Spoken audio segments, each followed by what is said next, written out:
আলী আহমদ মিয়া বহুমুখী মহাবিদ্যালয়ের পরীক্ষার্থীদের বিদায় উপলক্ষে মিলাদ ও দোয়া অনুষ্ঠিত হয়েছে। বিস্তারিত থাকছে বিশেষ প্রতিনিধির প্রতিবেদনে। দৈনিক দেশের প্রত্যয় নিউজ ডেস্ক। প্রীতম সার্চ করে যাচ্ছেন নাকি বিয়ে করবেন?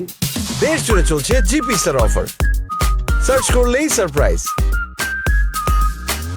চাঁদপুরের মতলব উত্তর উপজেলার আলী আহমদ মিয়া বহুমুখী মহাবিদ্যালয়ের 2026 সালের এইচএসসি পরীক্ষার্থীদের বিদায় উপলক্ষে মিলাদ ও দোয়া অনুষ্ঠিত হয়েছে।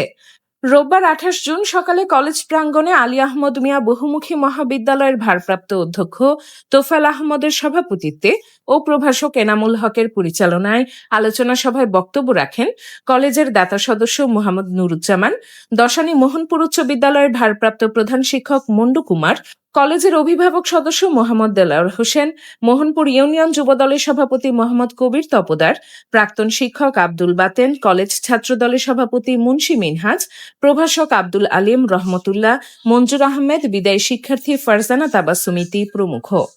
আলোচনা শেষে মিলাদ ও দোয়া পরিচালনা করেন দশানী মাদ্রাসার প্রিন্সিপাল মাওলানা হাবিবুল্লাহ।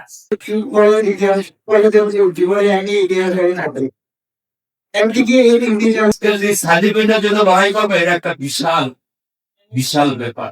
এই সার্টিফিকেটের মাধ্যমে যদি ভালো কিছু পড়ো, ভালো ভালো শিক্ষা প্রতিষ্ঠানে তুমি ইন্টারভিউ দিতে পারো।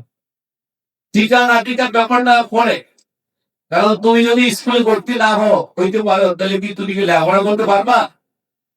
পারবো না। আজকে রেজাল্টটা ভালো হলে তুমি ভালো ভালো বিশ্ববিদ্যালয়গুলিতে তুমি লেখাপড়া করতে পারো। পাশের হার পরিসংখ্যান ফলাফলের দিক থেকে 2021 সালে 98.67, 2022 সালে 97.98, 2023 সালে 78.88, 2024 সালে 60.08, 2025 সালে আপনারা সবাই জানেন সারা বাংলাদেশের যে ফলাফল বিপর্যয় হয়েছিল, আমরাও তার একজন ফলাফল খারাপের দিক থেকে সেটা খুবই আমরা লজ্জিত। 12%।